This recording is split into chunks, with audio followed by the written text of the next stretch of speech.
dramatis yang berjudul Tuan yang Traumatik.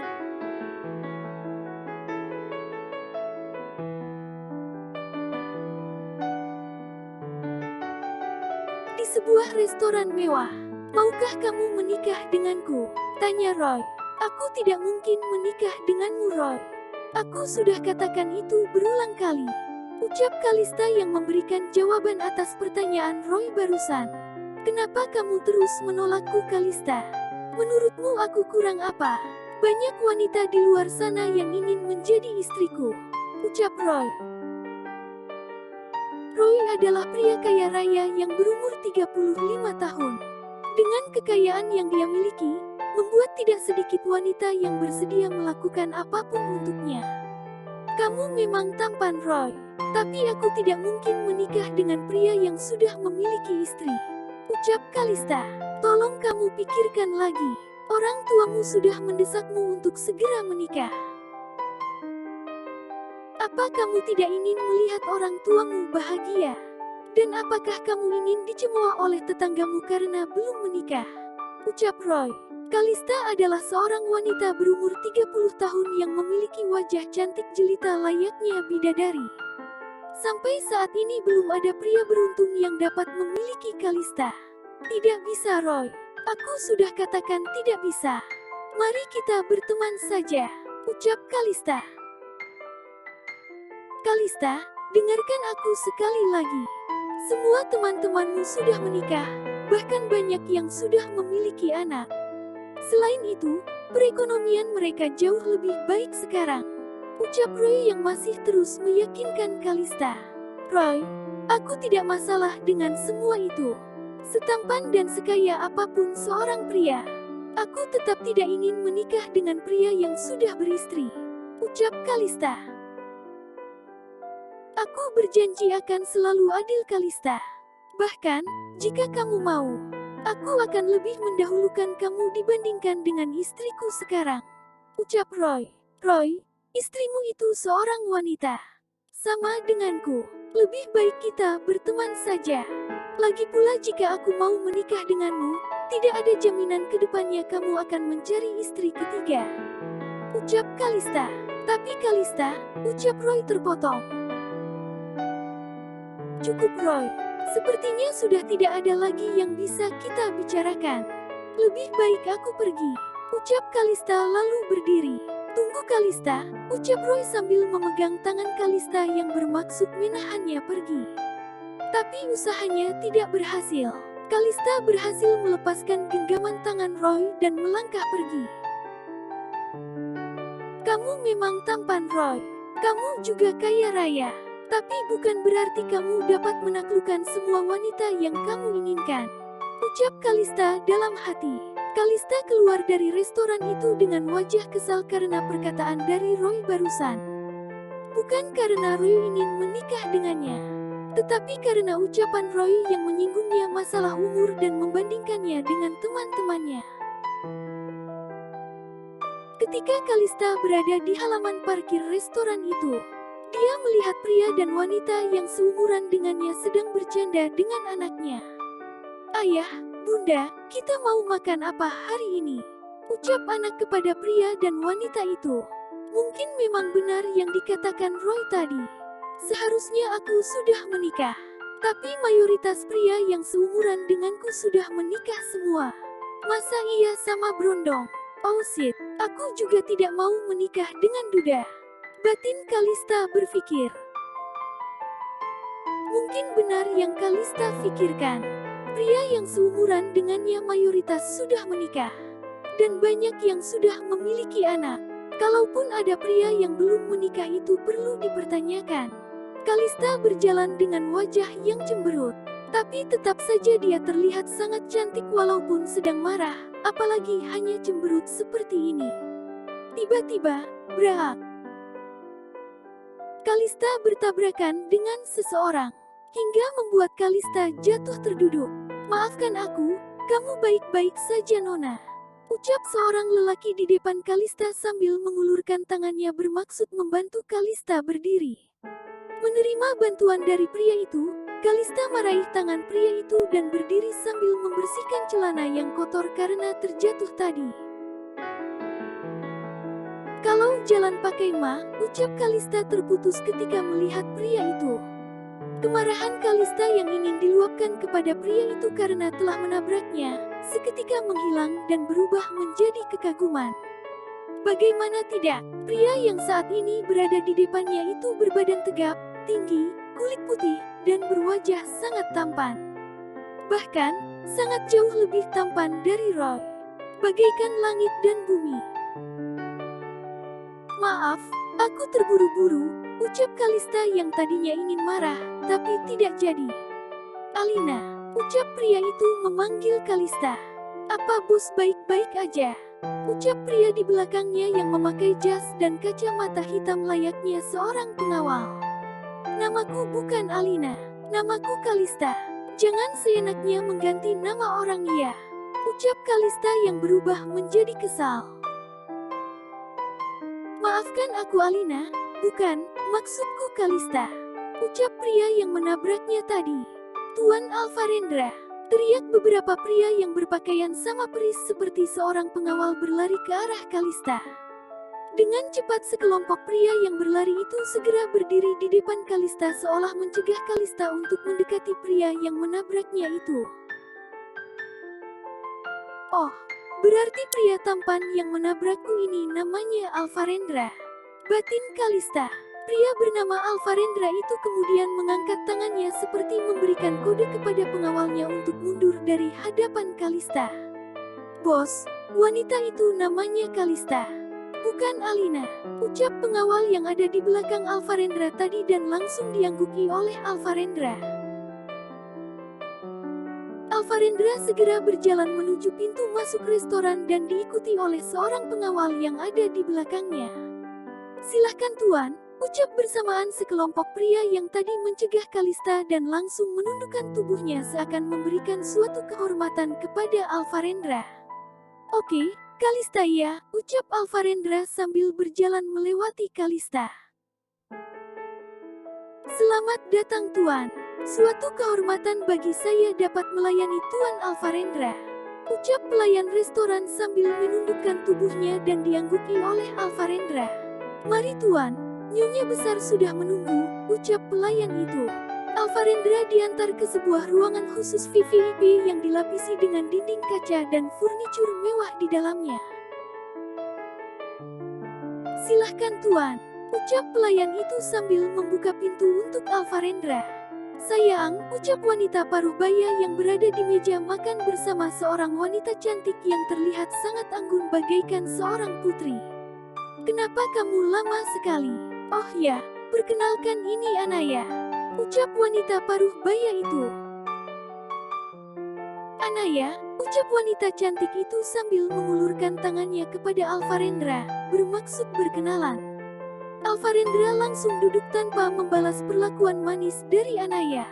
Dengan wajah memerah karena malu, Anaya kembali duduk dan menatap wanita paruh baya itu. Sayang, tolong jaga sikapmu pada calon istrimu, ucap wanita paruh baya itu. Calon istri, ucap Alvarendra datar sambil memilih beberapa hidangan yang sudah tersaji di meja makan. Ya, Mama akan menjodohkan kamu dengan Anaya dan kalian akan segera menikah. Ucap wanita paruh baya itu yang ternyata adalah ibu dari Alvarendra. Aku ingin menikah dengan Kalista, ucap Alvarendra datar sambil memakan hidangan pembuka yang ada di meja. Tidak, kamu akan menikah dengan Anaya, bukan Kalista, ucap ibu Alvarendra. Tiba-tiba, Alvarendra melemparkan semua hidangan yang ada di meja makan ke arah dinding kaca yang menyebabkan semua hidangan yang ada di meja pecah dan berantakan. Tidak hanya itu, dinding kaca di ruang VIP itu pun pecah karena lemparan dari Alvarendra. Dengan cepat semua pengawal berlari untuk melindungi wanita paruh baya itu. Iya bos, tenang. Bos akan menikah dengan Kalista, ucap salah satu pengawal yang ada ketika Alvarendra menabrak Kalista tadi. Setelah kemarahan Alvarendra mereda, wanita paruh baya itu mengangkat tangannya seperti memberikan kode kepada pengawalnya agar segera keluar. Kalista itu siapa sayang? Tolong beritahu mama, ucap wanita paruh baya itu. Sedangkan Anaya yang tadi sempat tertarik dengan ketampanan Alvarendra, dia menjadi diam dan tak bersuara karena melihat Alvarendra yang tiba-tiba marah tidak jelas. Nyonya Hina, sepertinya Rendra tidak tertarik padaku. Lebih baik aku pulang, ucap Anaya menahan emosinya dan mengambil tasnya lalu berjalan pergi dari ruangan itu.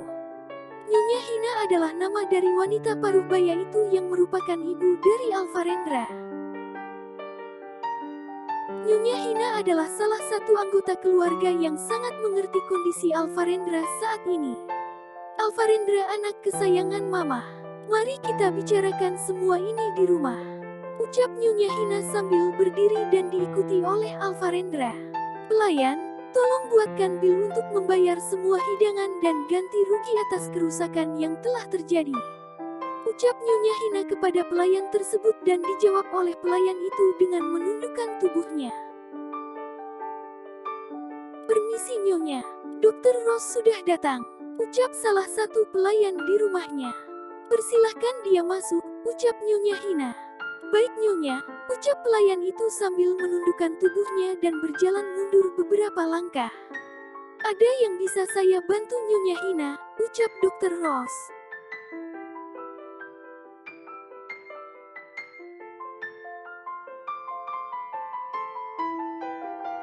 Kemarin anak saya bertingkah sangat aneh dok.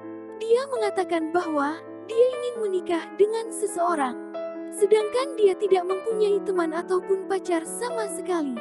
Aku pun juga tidak pernah mendengar nama wanita itu.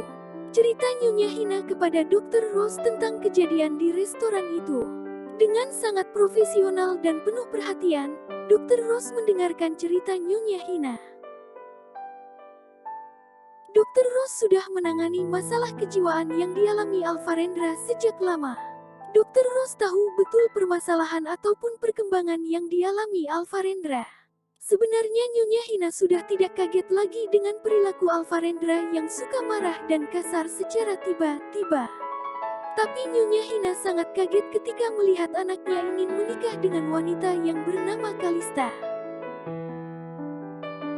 Selama saya menanganinya, saya dapat menyimpulkan dan yakin bahwa anak Nyonya sudah hampir sembuh. Dia sudah jauh lebih baik dari sebelumnya. Setiap saya mengunjunginya, sering sekali dia terlihat seperti orang normal pada umumnya. Walaupun memang terkadang dia suka marah dan kasar secara tiba-tiba kepada orang di sekelilingnya, ucap Dokter Rose dengan sangat yakin kepada Nyonya Hina. Bahkan menurut saya, dia tidak perlu lagi meminum obat yang saya berikan. Dia bisa sembuh dengan kasih sayang dan cinta yang orang lain berikan kepadanya, ataupun kasih sayang yang dia berikan kepada orang yang dia cintai, ucap Dokter Rose panjang lebar. Mungkin apa yang dokter katakan itu benar. Beberapa kali saya dan Rendra mengobrol, dia menanggapinya seperti orang normal pada umumnya, ucap Nyonya Hina. Aku berjanji akan selalu adil Kalista. Bahkan, jika kamu mau, aku akan lebih mendahulukan kamu dibandingkan dengan istriku sekarang, ucap Roy. Roy, istrimu itu seorang wanita. Sama denganku, lebih baik kita berteman saja. Lagi pula jika aku mau menikah denganmu, tidak ada jaminan ke depannya kamu akan mencari istri ketiga, ucap Kalista. Tapi Kalista, ucap Roy terpotong. Riko adalah pengawal termuda di keluarga Nyonya Hina. Riko sudah bekerja menjadi pengawal keluarga saat berumur 24 tahun. Riko menggantikan ayahnya yang merupakan pengawal keluarga Nyonya Hina yang paling setia. Secara khusus Riko mengawal Alvarendra, karena dia sendiri yang meminta dikawal oleh Riko. Mungkin karena usia mereka yang hampir sama. Selain itu Alvarendra adalah orang yang sangat rendah hati dan tidak memandang status sosial seseorang. Ketika mereka sedang berdua, Riko menjadi seorang teman untuk Alvarendra. Tetapi di saat tertentu, Riko akan berubah menjadi pengawal yang siap melindungi majikannya walaupun nyawa taruhannya. Lalu bagaimana dok? Apa yang harus saya lakukan? Tanya Nyonya Hina kepada Dokter Rose. Saya yakin anak Nyonya sudah mulai merasakan cinta. Mungkin karena dia teringat dengan seseorang di masa lalu. Ucap Dokter Rose. Saya sarankan agar Nyonya menuruti keinginannya dan mencarikan calon istri untuknya. Supaya anak Nyonya dapat segera sembuh total. Ucap Dokter Rose. Saya sudah melakukannya kemarin.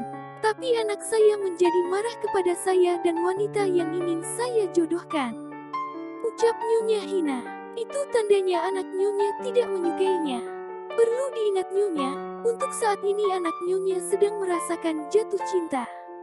Ucap Dokter Rose. Apa perlu saya buatkan semacam sayembara untuk anak saya ya dok? Tanya Nyonya Hina. Boleh juga, tapi Nyonya harus pikirkan. Jangan sampai anak Nyonya berbalik menyerang wanita yang datang ke sayembara itu. Ucap Dokter Rose. Kalau begitu, saya akan menugaskan Riko untuk mengurusnya semua dan juga mengawalnya nanti. Ucap Nyonya Hina dan kemudian diangguki Dokter Rose. Oh ya, bagaimana dengan orang tua Alina Nyonya? Tanya Dokter Rose dan seketika raut wajah Nyonya Hina berubah menjadi sedih. Maaf sebelumnya Nyonya, jika orang tua Alina mau bertemu dengan anak Nyonya dan memaafkannya. Mungkin itu dapat membantunya sembuh total. Lanjut Dokter Rose. Tidak mungkin dok, mereka tidak akan memaafkan kami. Ucap Nyonya Hina. Baiklah Nyonya, jika tidak ada yang ingin dikonsultasikan lagi, saya akan segera pamit. Ucap Dokter Rose sambil berdiri lalu menundukkan kepalanya untuk memberi hormat.